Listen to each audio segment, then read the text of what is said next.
L'instant présent, parlons-en.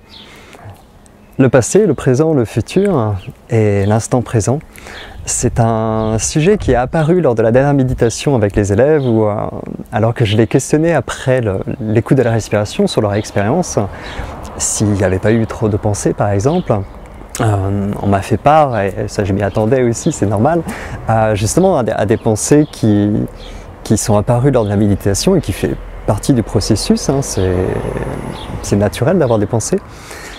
Et par contre, il y a un point qui m'a un peu pris de court sur le moment, je ne m'y attendais pas, où on m'a évoqué le fait que certains élèves en fait étaient partis dans des pensées ailleurs. Et ça les gênait parce que du coup ils n'étaient plus là, ils n'étaient plus aussi dans le présent, ils étaient avant ou après.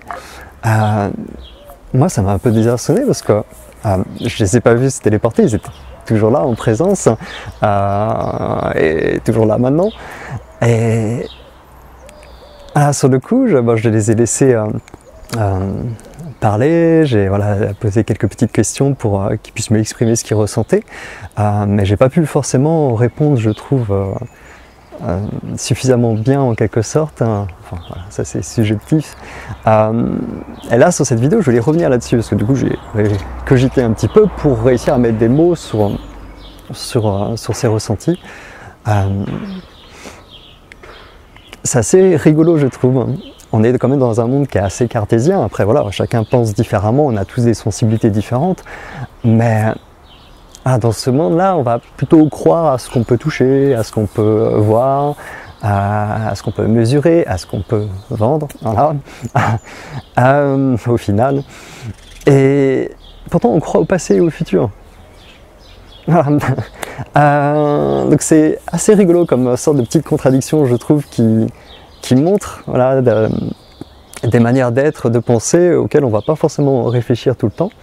On ne va pas forcément les déconstruire.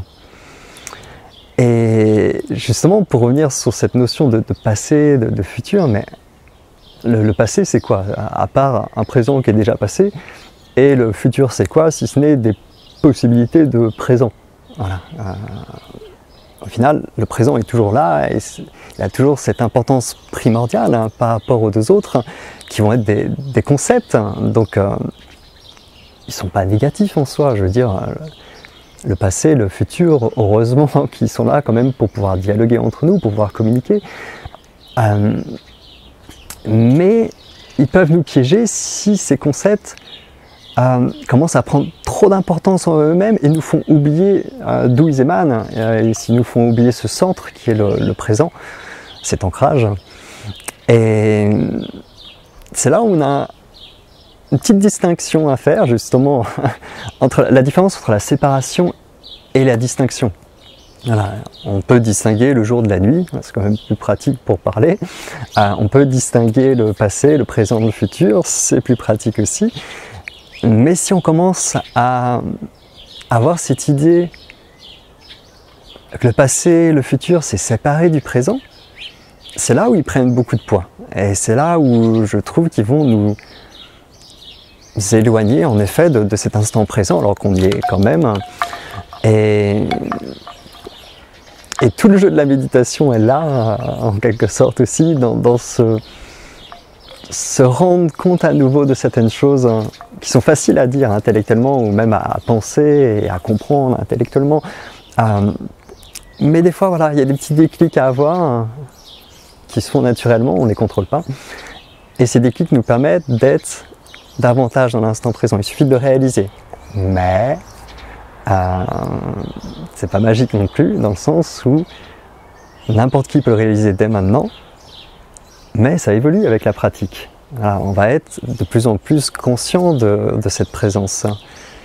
C'est pourquoi des fois on peut entendre ces phrases où voilà, il y a juste à réaliser machin, là, et ça y est, tout de suite t'as l'illumination.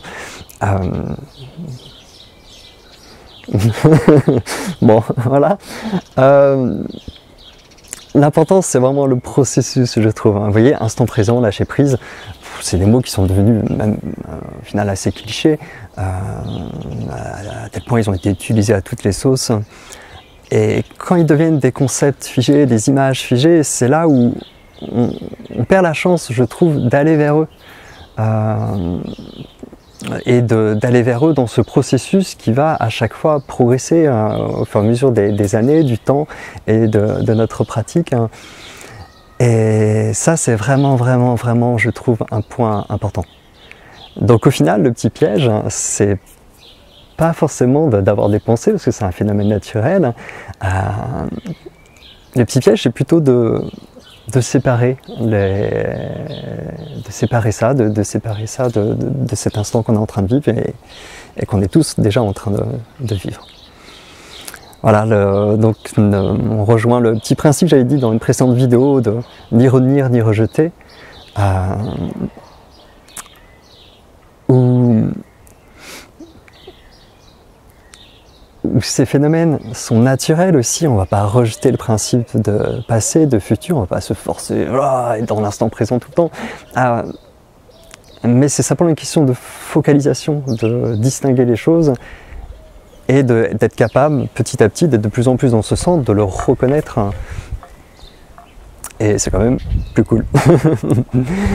Voilà, donc c'est un peu pareil pour beaucoup de choses. Les pensées, l'ego aussi, voilà, plein de points à surtout pas séparer de soi, parce que sinon on en vient à soit les combattre, à les rejeter, soit à aussi les retenir. C'est le fuir et combattre qui est toujours présent.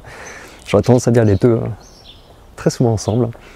Et à la place de ça, voilà, une focalisation qui permet une harmonie.